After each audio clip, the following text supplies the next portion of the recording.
Hey y'all, it's your favorite dork. It's me, Adorkable Blonde, and happy Tuesday. I'm so happy to be here with you guys this evening. I decided to do a little bit of reading tonight. I kind of wanted to take the night off, but then I kind of enjoy getting together with you guys and reading because that's what I like to do. So here I am. I hope everyone's having a great evening. My day was pretty good. Again, beautiful weather here today. Wish I could have enjoyed more of it, but I work in an office, but I do have windows in my office now, and I'm super excited about that. For 13 years, I didn't have windows, but just a few months ago, I moved to a new office, and now I have windows, and it's amazing. So I just wanted to go ahead and stop in and visit a little bit before we go ahead and get started reading. Again, I've got all my videos after we finish each chapter. I go ahead and put those on YouTube. You can find me on YouTube at The Adorkable Blonde, TheAdorkaBleBlonde. Woo, that's a mouthful. So you can find me there at The Adorkable Blonde and go ahead and catch up on any chapters you may have missed. I also have Winnie the Pooh over there. I've just read a few chapters of Winnie the Pooh. We'll finish up that book also sometime here. But we've started off with Sun Tzu's The Art of War, and that is what I want to finish. Again, do not think you're interrupting me or anything. Go ahead and pop in the chat and say hi so I know you're here. I would love to visit with you. I don't mind taking a break from reading to visit. I don't have the chat doesn't pop up on top of my my PDF that I'm reading, but I do try and check every now and then to make sure that I don't miss anyone popping in to say hello. So I guess we will just go ahead and get started here with Sun Tzu. I still don't have my transitions, so we're just going to pretend like I do. So everyone close your eyes and count to, let's say, 4. So it'll look like a cool transition. Ready? Here we go. Woo! Close your eyes. Yay! There we are. Yay, what a cool transition. So eventually I have a really, really cute coffee cup little transition. I love it. He's so cute. He makes me happy. So we are on chapter 4. I did try and find a cute cursor, but unfortunately my PDF changes them to this thing. So it didn't do any good for me to change my cursor.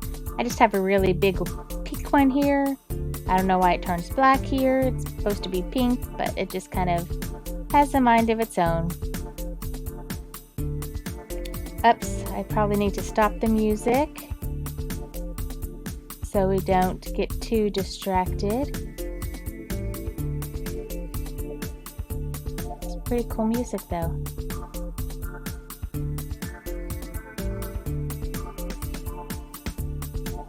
I better stop it.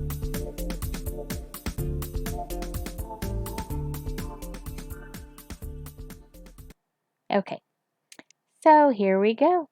Chapter 4, Tactical Dispositions. This word is a very comprehensive and somewhat vague term. Literally, form, body, it comes to mean appearance, attitude, or disposition. And here it is best taken as something between, or perhaps combining, tactics and disposition of troops. Cao Kung explains it as this: marching and countermarching on the part of the two armies with a view to discovering each other's condition.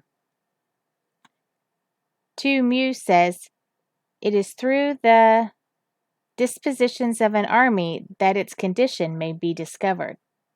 Conceal your dispositions, and your condition will remain secret, which leads to victory. Show your dispositions, and your condition will become patent, which leads to defeat. Wang Sai remarks that the good general can secure success by modifying his tactics to meet those of the enemy. In the modern text, the title of the chapter appears as This, which Captain Calthrop incorrectly translates the order of battle.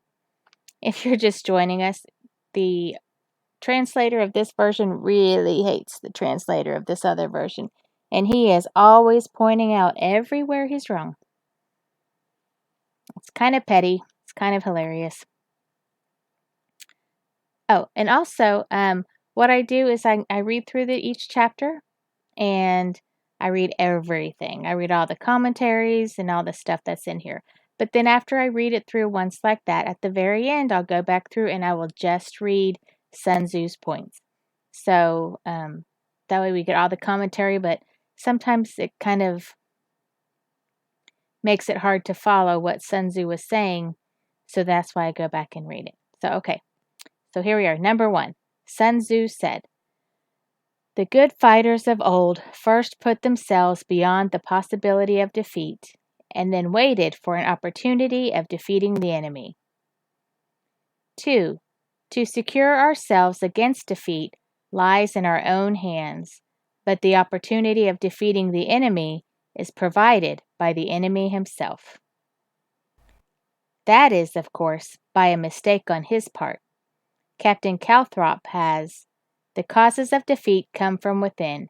Victory is born in the enemy's camp," which, though certainly an improvement on his previous attempt, is still incorrect.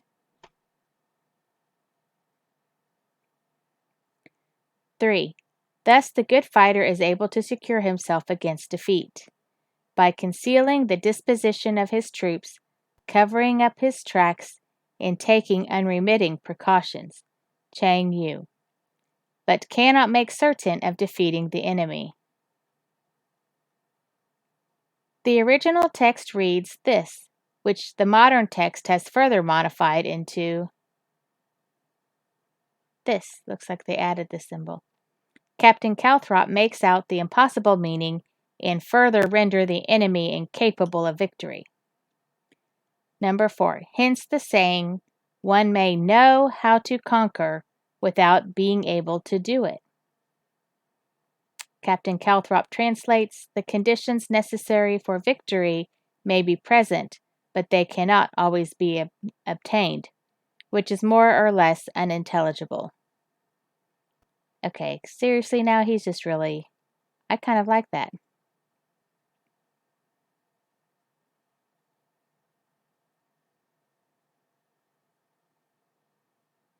He's just really being petty. I like that.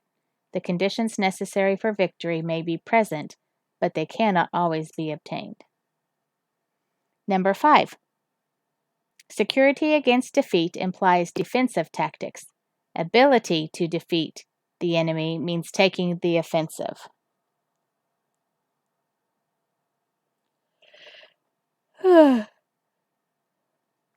For these symbols, I retain the sense which it undoubtedly bears in sections 1 through 3, in spite of the fact that the commentators are all against me.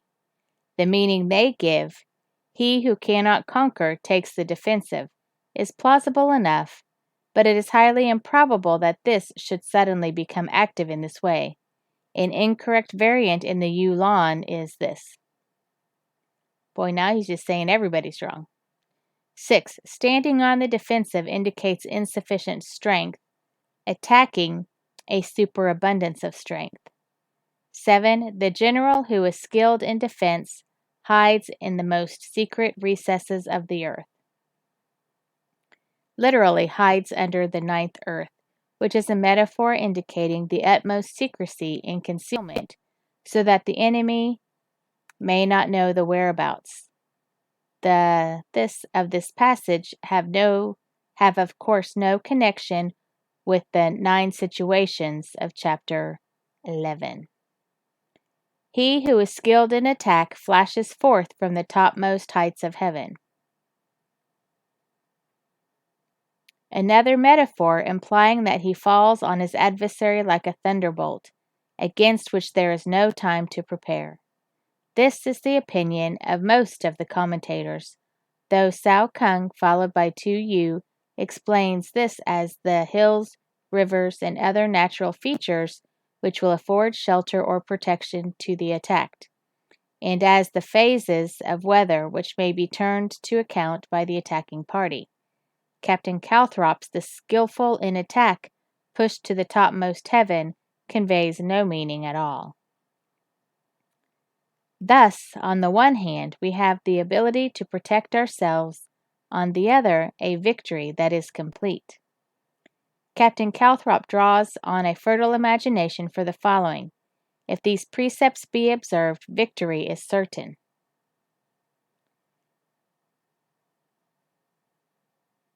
To see victory only when it is within the ken of the common herd is not the acme of excellence. As Sao Kung remarks, the thing is to see the plant before it has germinated, to foresee the event before the action has begun.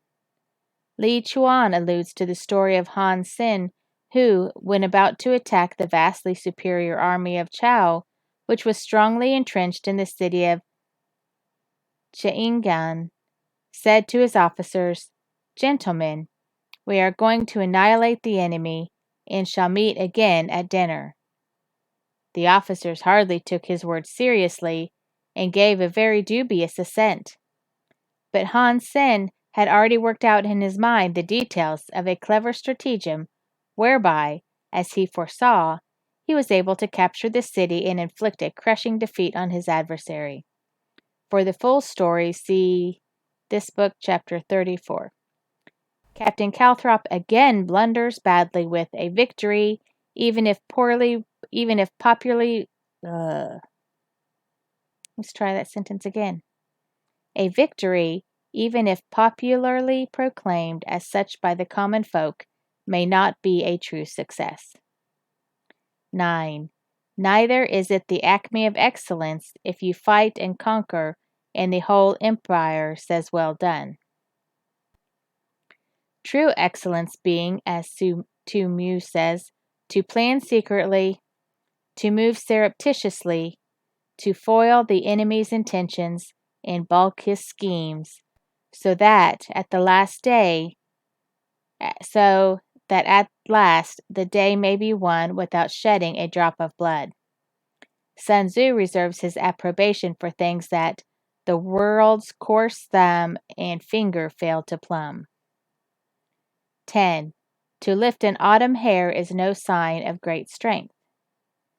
This is explained as the fur of a hare, which is finest in autumn when it begins to grow afresh. The phrase is a very common one in Chinese writers.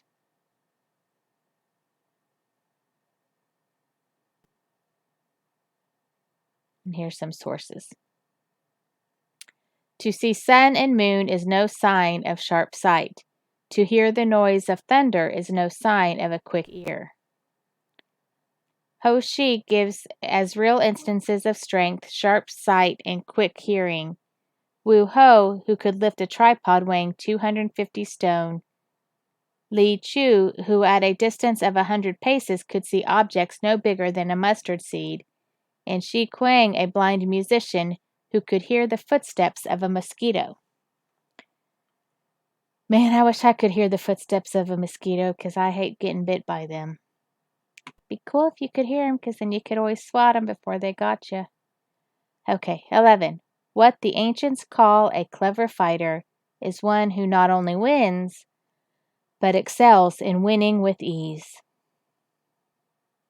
The original text followed by Tu Shu has all of these characters, but this is an alteration evidently intended to smooth the awkwardness of these other characters, which means literally one who conquering excels in easy conquering. Mei Yao Qian says, "He who only sees the obvious wins his battles with difficulty. He who looks below the surface of things wins with ease." Hence his victories bring him neither reputation for wisdom nor credit for courage. Tu Mu explains this very well. Inasmuch as his victories are gained over circumstances that have not come to light, The world at large knows nothing of them, and he wins no reputation for wisdom. Inasmuch as the hostile state submits before there has been any bloodshed, he receives no credit for courage. 13. He wins his battles by making no mistakes. Chen Hao says, he plans no superfluous marches, he devises no futile attacks. The connection of ideas is thus explained by Chang Yu. One who seeks to conquer by sheer strength, clever though he may be, at winning pitched battles, is also liable on occasion to be vanquished, whereas he who can look into the future and discern conditions that are not yet manifest will never make a blunder and therefore invariably win. Li Chuan thinks that the character this should be this other character to have doubts, but it is better not to tamper with the text, especially when no improvement in sense is the result. Making no mistakes is what establishes the certainty of victory, for it means conquering an enemy that is already defeated. The Tu Shu omits this character. This other character equals something else. Chia Lin says it is put for this character in the sense of this other character, but this is far-fetched. Captain Calthrop altogether ignores the important word, whatever this is.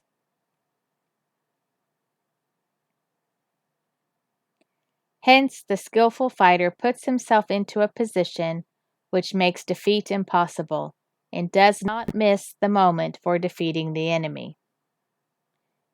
These symbols, the counsel of perfection, as Chu Mu truly observes, this symbol need not be confined strictly to the actual ground occupied by the troops. It includes all the arrangements and preparations which a wise general will make to increase the safety of his army. 15. Thus it is that in war the victorious strategist only seeks battle after the victory has been won, whereas he who is destined to defeat first fights and afterwards looks for victory. Ho Shi thus expounds the paradox. In warfare, first lay plans which will ensure victory, and then lead your army to battle. If you will not begin with stratagem, but rely on brute strength alone, victory will no longer be assured. 16. Excuse me. The consummate leader cultivates the moral law and strictly adheres to method and discipline.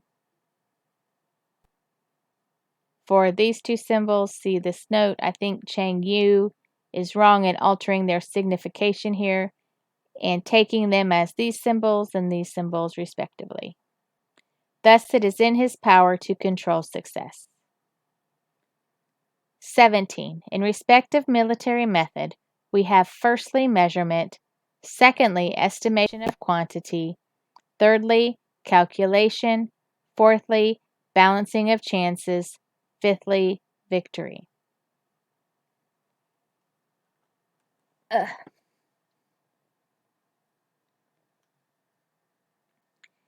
18.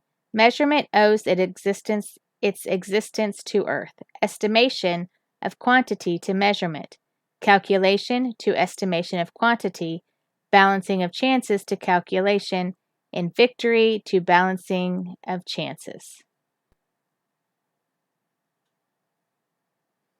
It is not easy to distinguish the four terms very clearly.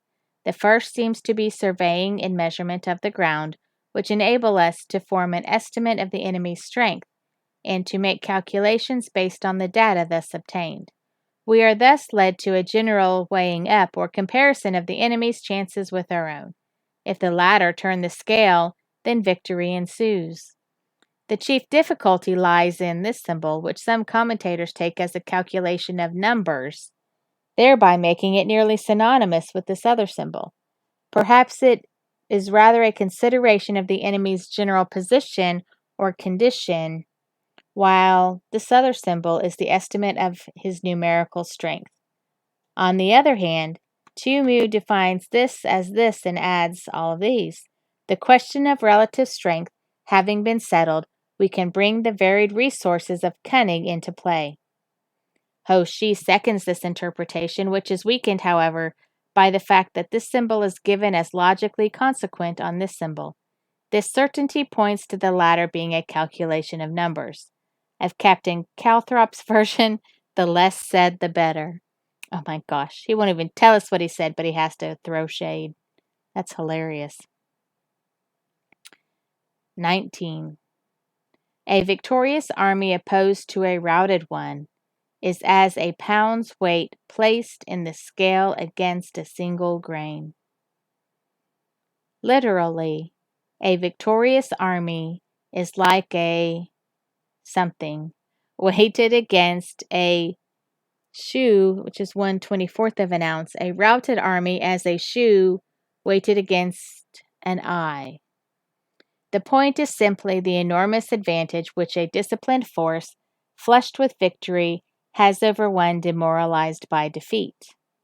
Legge, in his note on Mencius, makes this to be 24 Chinese ounces and corrects Chu Sai's statement that it equaled 20 ounces only.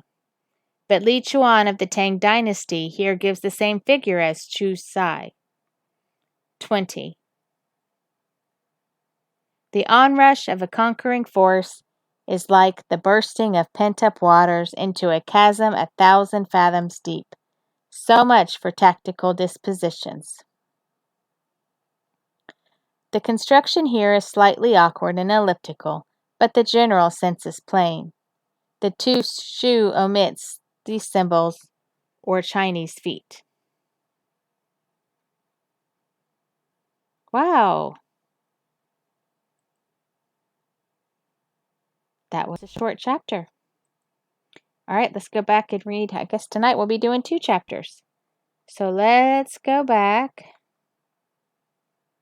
and read just the Sun Tzu's parts.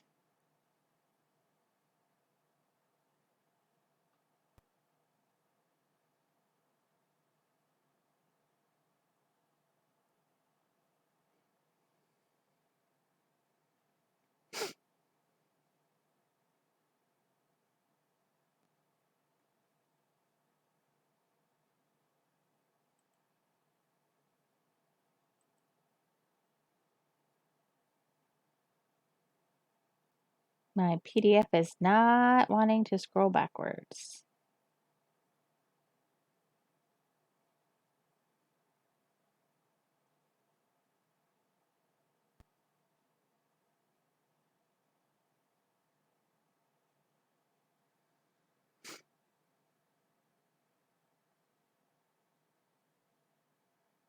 Okay, here we are.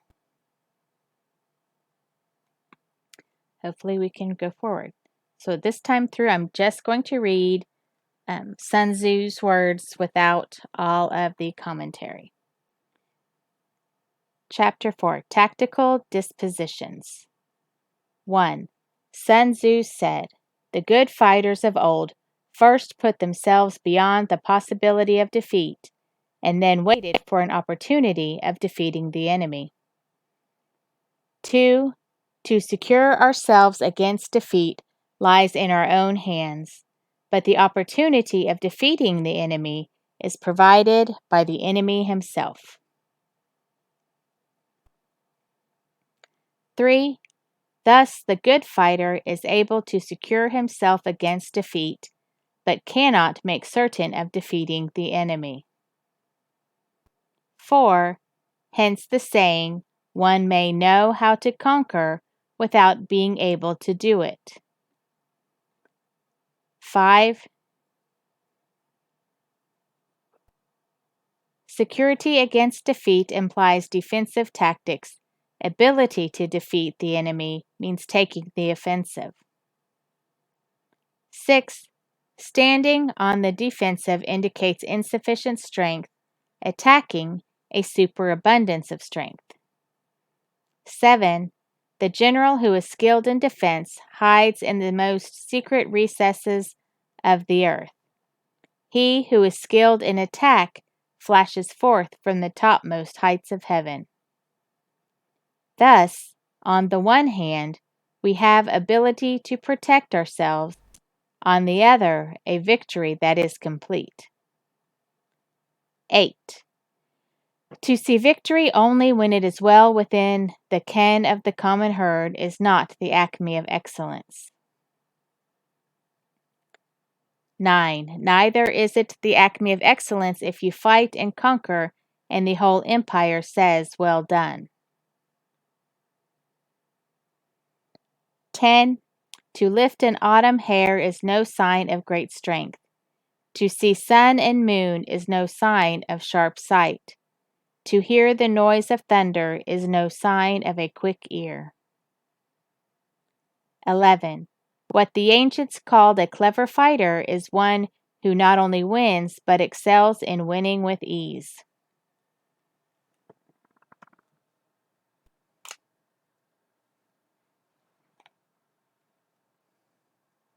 12. Hence his victories bring him neither reputation for wisdom nor credit for courage.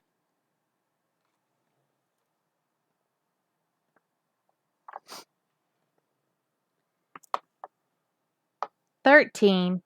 He wins his battles by making no mistakes.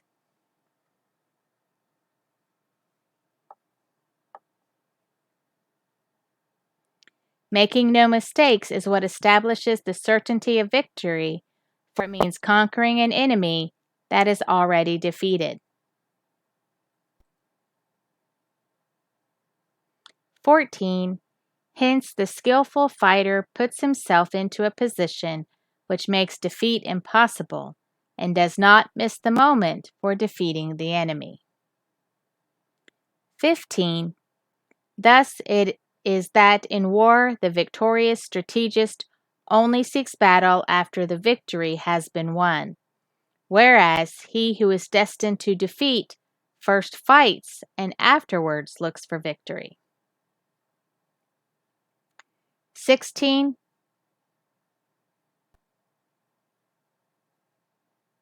The consummate leader cultivates the moral law and strictly adheres to method and discipline. Thus, it is in his power to control success. 17. In respect of military method, we have firstly, measurement, secondly, estimation of quantity, thirdly, calculation, fourthly, balancing of chances, fifthly, victory. 18. Measurement owes its existence to earth, estimation of quantity to measurement, calculation to estimation of quantity, balancing of chances to calculation, and victory to balancing of chances. 19. A victorious army opposed to a routed one is as a pound's weight placed in the scale against a single grain. 20. The onrush of a conquering force is like the bursting of pent-up waters into a chasm 1,000 fathoms deep. So much for tactical dispositions.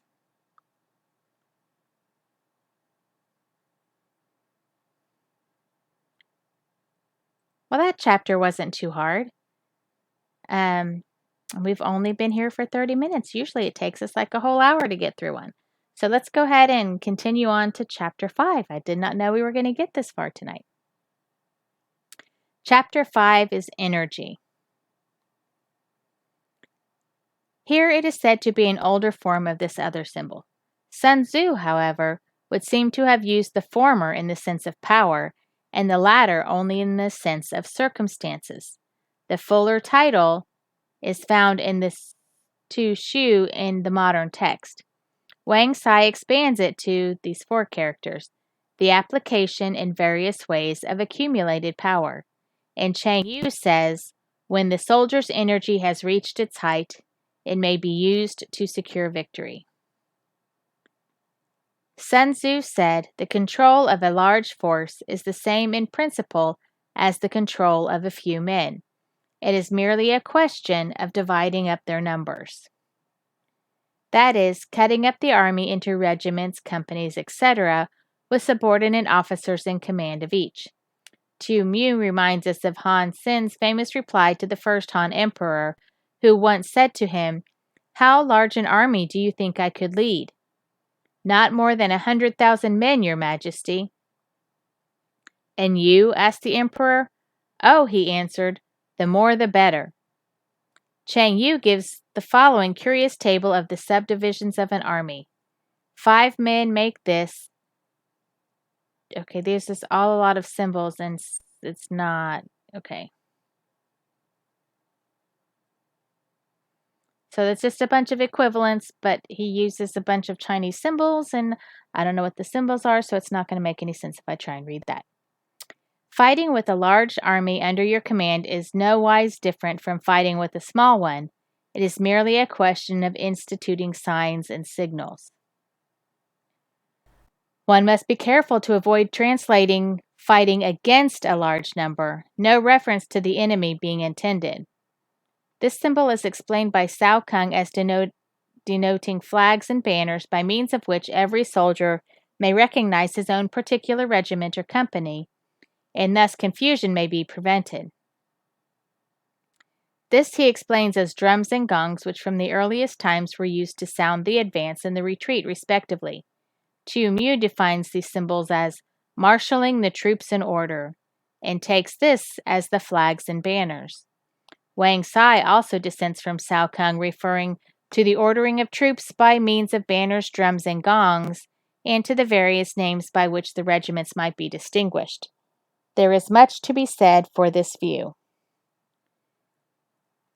To ensure that your whole host may withstand the brunt of the enemy's attack and remain unshaken, this is effected by maneuvers, direct and indirect. For this symbol, there is another reading altogether adopted by Wang Sai and Chang Yu. We now come out of one of the most interesting parts of Sun Tzu's treatise, the discussion of this symbol and this symbol.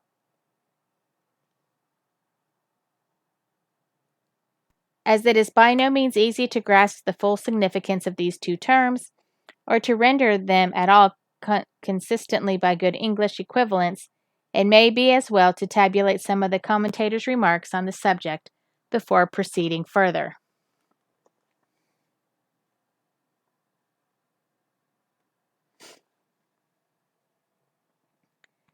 Li Chuan says, facing the enemy is Chang, making literal diversions is Qi. Chia Lin, in the presence of the enemy, your troops should be arrayed in normal fashion. But in order to secure victory, abnormal maneuvers must be employed. Mei Yao Qian, Qi is active, Chang is passive. Passivity means waiting for an opportunity. Activity brings the victory itself. Ho Shi, we must cause the enemy to regard our straightforward attack as one that is secretly designed and vice versa. Thus, Chang may also be Qi and Qi may also be Chang. He instances the famous exploit of Han Sen, who, in marching ostensibly against Lin Qin, now Chao Ai in Shenxi, suddenly threw a large force across the Yellow River in wooden tubs, utterly disconcerting his opponent. Here we are told the march on Li Qin was something, and the surprise maneuver was this other thing. Chang Yu gives the following summary of opinions on the words. Military writers do not all agree with regard to the meaning of Qi and Chang. Wei Lao Tzu says direct warfare favors frontal attacks, indirect warfare attacks from the rear. Cao Kung says going straight out to join battle is a direct operation. Appearing on the enemy's rear is an indirect maneuver. Li Weikeng says in war, to march straight ahead is Chang. Turning movements, on the other hand, are Qi. These writers simply regard Chang as Chang and Qi as Qi. They do not note that the two are mutually interchangeable and run into each other like the two sides of a circle. A comment of the Tang Emperor Tao Sung goes on to the root of the matter. A Qi maneuver may be Chang if we make the enemy look upon it as Chang. Then our real attack will be Qi and vice versa. The whole secret lies in confusing the enemy so that he cannot fathom our real intent.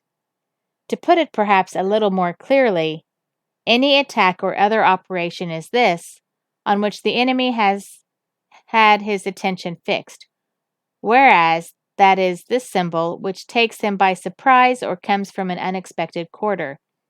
If the enemy perceives a movement which is meant to be a surprise, it immediately becomes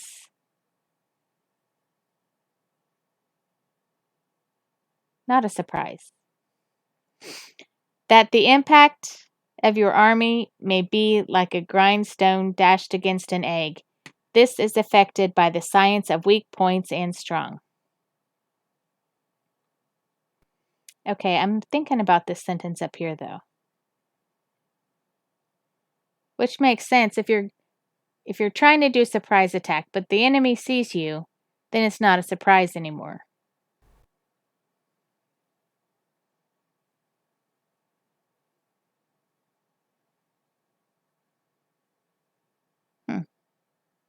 Makes sense.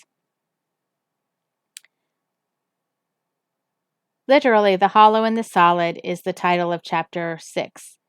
Tuan is the Tu Shu reading, Sia that of the standard text. It appears from Kang's side that there's been much confusion between the two characters, and indeed, it is probable that one of them has really crept into the language as a mistake for the other. 5. In all fighting, the direct method may be used for joining battle, but indirect methods will be needed in order to secure victory.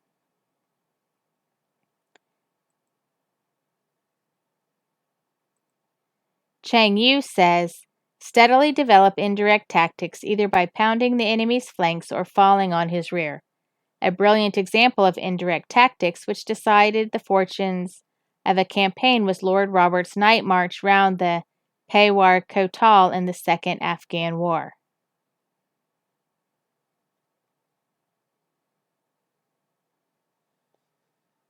Gotta take a little drink here. Drinking my tea.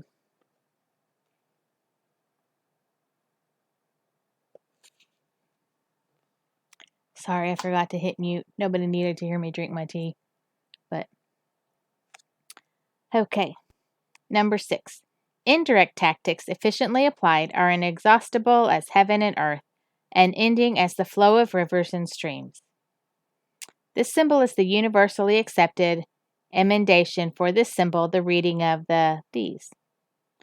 Like the sun and moon, they end but to begin anew. Like the 4 seasons, they pass away but to return once more. Tu Yu and Chang Yu understand this of the permutations of this symbol and this symbol.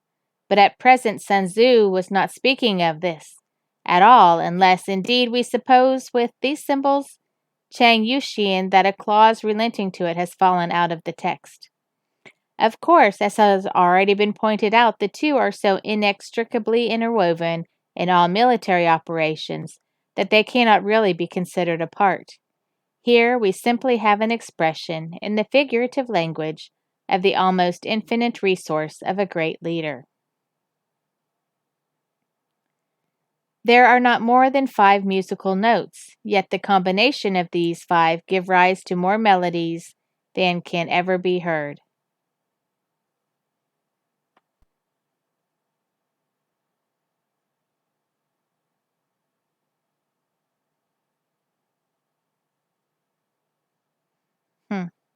I wonder what the 5 musical notes are, because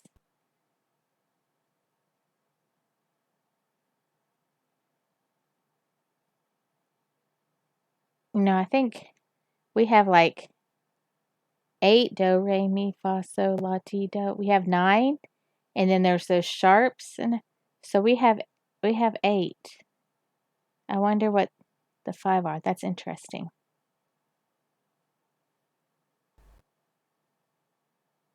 There are not more than 5 primary colors: blue, yellow, red, white, and black. Yet in combination they produce more hues than can ever be seen. Okay, I got those. Red, yellow, and blue, those are the same. There are not more than 5 cardinal tastes: sour, acrid, salt, sweet, and bitter. Ooh, I think we only have 4. I don't know what acrid is. Sweet, sour, salt, bitter. I don't know. Yet combinations of them yield more flavors than can ever be tasted. 10. In battle, there are not more than 2 methods of attack, the direct and the indirect. Yet these 2 in combination give rise to an endless series of maneuvers. 11. The direct and the indirect lead on to each other in turn. It is like moving in a circle. You never come to an end. Who can exhaust the possibilities of their combination? The 2 shoe adds this symbol. The final, this symbol may refer either to the circle or more probably to the something else understood. Captain Calthrop is wrong with they are a mystery that no one can penetrate. He just doesn't miss an opportunity to trash old Captain Calthrop. 12. The onset of troops is like the rush of a torrent, which will even roll stones along in its course. 13. The quality of decision is like the well-timed swoop. Swoop of a falcon, which enables it to strike and destroy its victim. For this, the Yulon reads this, which is also supported by a quotation from the 3rd century BC. In this context is a word which really defies the best efforts of the translator. Tu Mew says that it is the equivalent to the measurement or estimation of distance, but this meaning does not quite fit the illustrative simile in section 15. As applied to the falcon, it seems to me to denote that instinct of self-restraint which keeps the bird from swooping on its quarry until the right moment, together with the power of judging when the right moment has arrived. The analogous quality in soldiers is the highly important one of being able to reserve their fire until the very instant at which it will be most effective. When the Victory went into action at Trafalgar at hardly more than drifting pace, she was for several minutes exposed to a storm of shot and shell before replying with a single gun. Nelson coolly waited until he was within close range, when the broadside he brought to bear worked fearful havoc on the enemy's nearest ships. That was a case of this.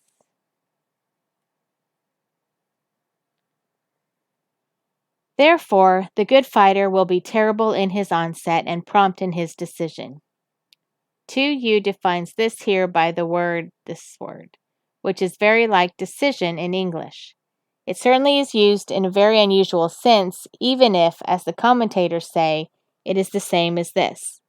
This would have reference to the measurement of distance mentioned above, letting the enemy get near before striking. But I cannot help thinking that Sun Tzu meant to use the word in a figurative sense comparable to our own idiom short and sharp. C.F. Wang Sai's note, which after describing the falcon's mode of attack proceeds, "This is just how the psychological moment should be seized in war." I do not care for Captain Calthrop's rendering. The spirit of the good fighter is terrifying, his occasions sudden. 15. Energy may be likened to the bending of a crossbow, decision to the releasing of the trigger. Energy seems to be the best equivalent here for this symbol, because the comparison implies that the force is potential, being stored up in the bent crossbow until released by the finger on the trigger. None of the commentators seem to grasp the real point of that simile. Amid the turmoil and tumult of battle, there may be seeming disorder and yet no real disorder at all. Amid confusion and chaos, your array may be without head or tail, yet it will be proof against defeat.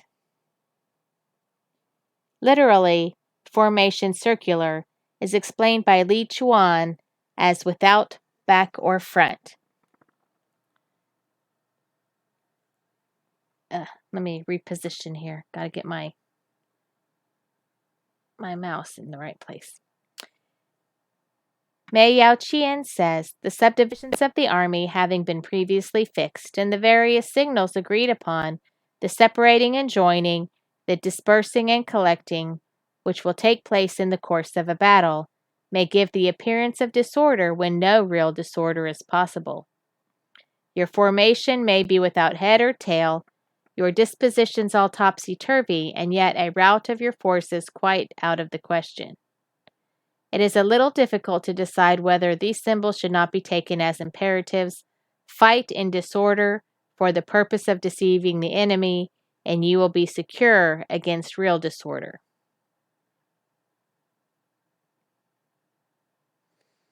(17) Simulated disorder postulates perfect discipline.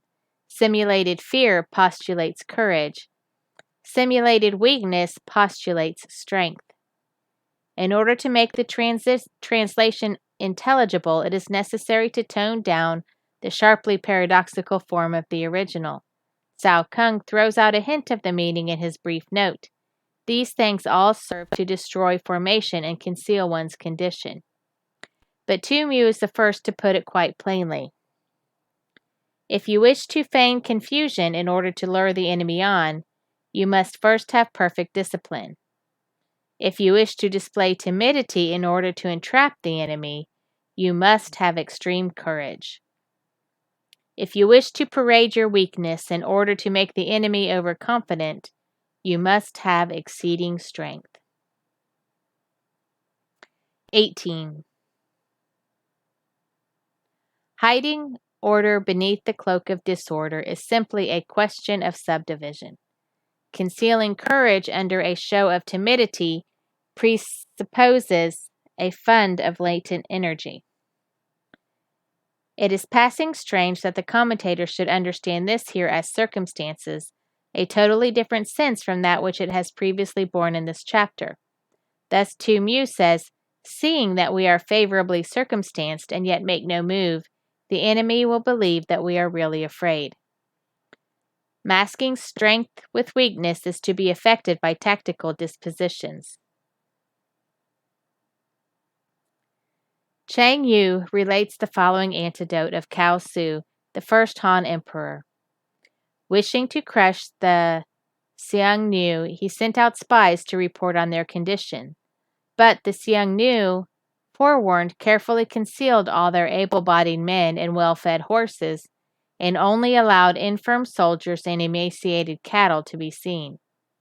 The result was that the spies one and all recommended the emperor to deliver his attack.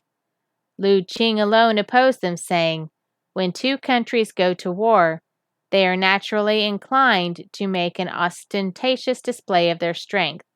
Yet our spies have seen nothing but old age and infirmity.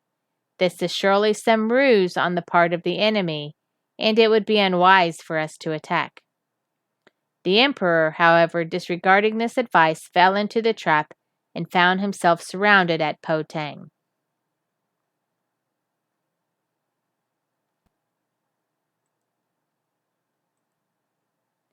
(19) Thus, one who is skillful at keeping the enemy on the move maintains deceitful appearances according to which the enemy will act. Cao Kung's note is, make a display of weakness and want, but Tu Mu rightly points out that this symbol does not refer only to weakness. If our force happens to be superior to the enemy's, weakness may be simulated in order to lure him on, but if inferior, he must be led to believe that we are strong in order that he may keep off.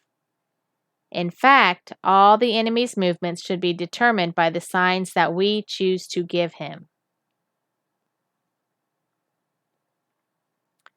The following anecdote of Sun Pen, a descendant of Sun Wu, is related at length in the chapter 65. In 341 BC, the Qi state, being at war with the Wei, sent Tian Qi and Sun Pen against the general.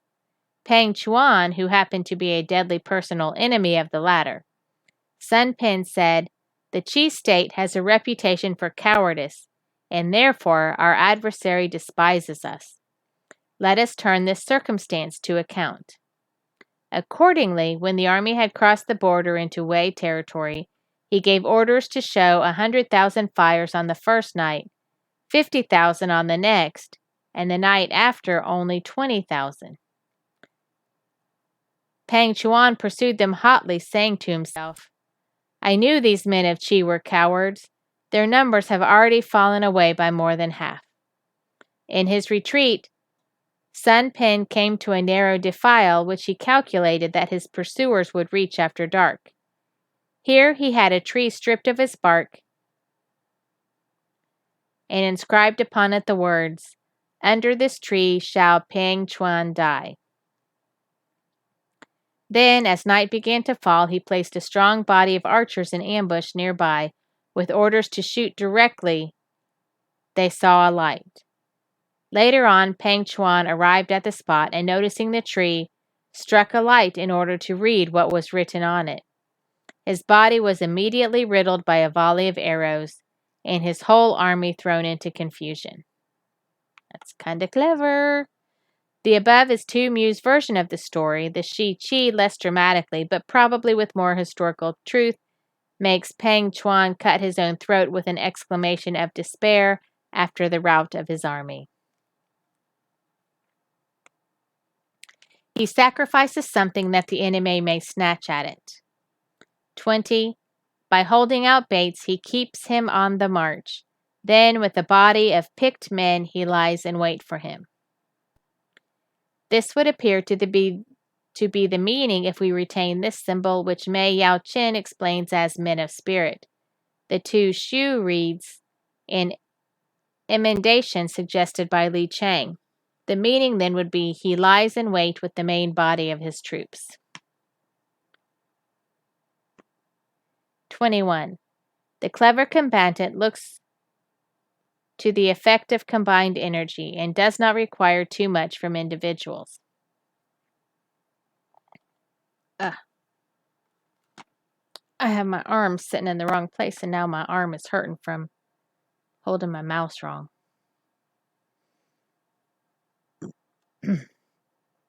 Excuse me. 21. The clever combatant looks to the effect of combined energy and does not require too much from individuals. Tu Mu says he first of all considers the power of his army in the bulk. Afterwards, he takes individual talent into account and uses each man according to his capabilities. He does not demand perfection from the untalented. Hence his ability to pick out the right men and to utilize combined energy. Another reading has this symbol instead of this symbol. It would be interesting if Captain Calthrop could tell us where the following occurs in the Chinese. Yet, when an opening or advantage shows, he pushes it to its limits. That is such a catty remark. This guy is cracking me up. When he utilizes combined energy, his fighting men become, as it were, like unto rolling logs or stones. For it is the nature of a log or stone to remain motionless on level ground, and to move when on a slope, if four-cornered to come to a standstill, but if round-shaped to go rolling down. Cao Kung calls this the use of natural or inherent power. Captain Calthrop ignores the last part of the sentence entirely, and instead he has, "So wait the opportunity and so act when the opportunity arrives." Another absolutely gratuitous interpolation. The Tung Tien omits this last symbol.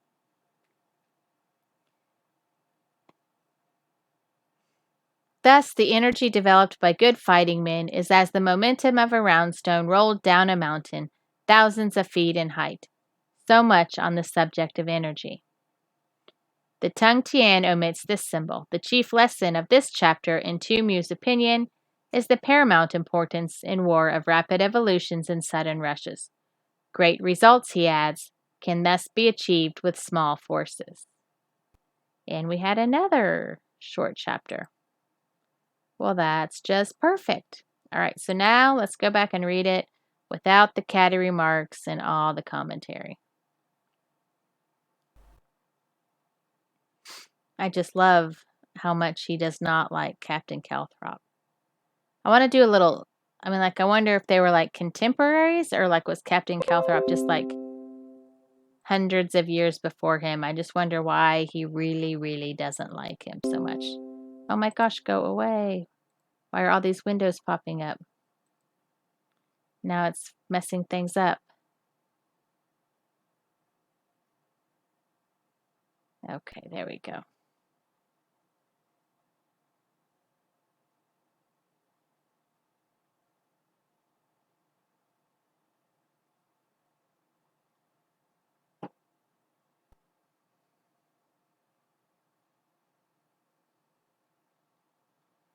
Five, 4, 3, 2,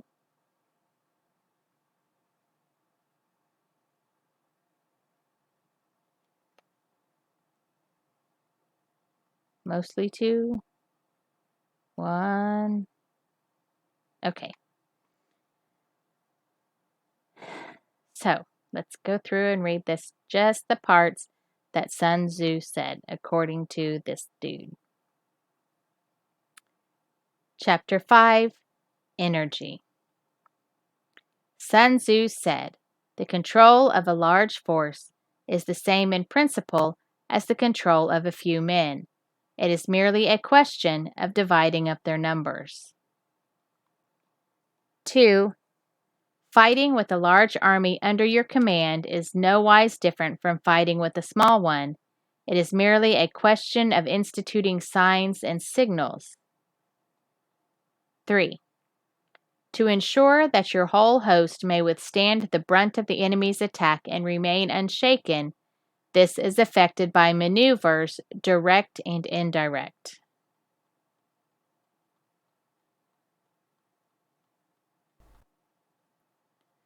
4.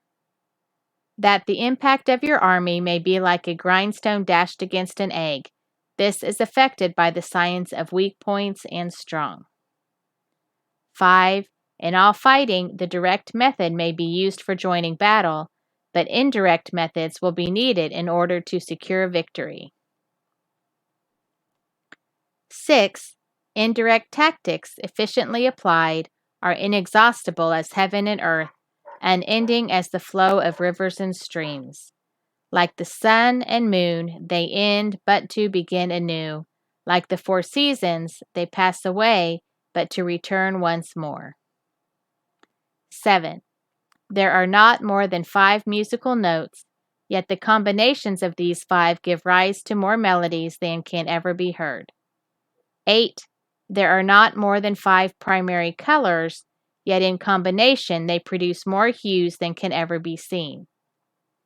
9. There are not more than 5 cardinal tastes, yet combinations of them yield more flavors than can ever be tasted.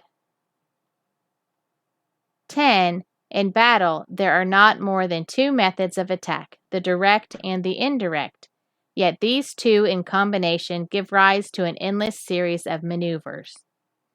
The direct and the indirect lead on to each other in turn. It is like moving in a circle. You never come to an end. Who can exhaust the possibilities of their combination? 12. The onset of troops is like the rush of a torrent, which will even roll stones along in its course. 13. The quality of decision is like the well-timed swoop of a falcon, which enables it to strike and destroy its victim. 14. Therefore, the good fighter will be terrible in his onset and prompt in his decision. 15. Energy may be likened to the bending of a crossbow, decision to the releasing of the trigger. 16. Amid the turmoil and tumult of battle, There may be seeming disorder and yet no real disorder at all. Amid confusion and chaos, your array may be without head or tail, yet it will be proof against defeat. 17. Simulated disorder postulates perfect discipline. Simulated fear postulates courage. Simulated weakness postulates strength. 18. Hiding order beneath the cloak of disorder is simply a question of subdivision.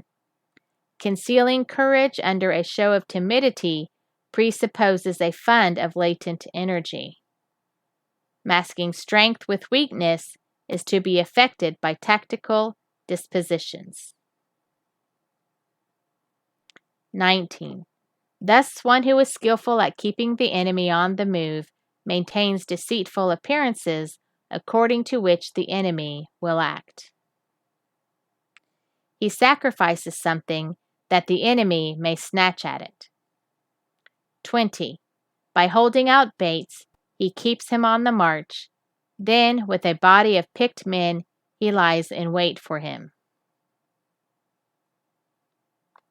21. The clever combatant looks to the effect of combined energy and does not require too much from individuals. Hence his ability to pick out the right men and to utilize combined energy. 22. When he utilizes combined energy, his fighting men become, as it were, like unto rolling logs or stones. For it is the nature of a log or stone to remain motionless on level ground, and to move when on a slope. If four-cornered, to come to a standstill, but if round-shaped, to go rolling down. 23. Thus the energy developed by good fighting men is as the momentum of a round stone rolled down a mountain thousands of feet in height. So much on the subject of energy.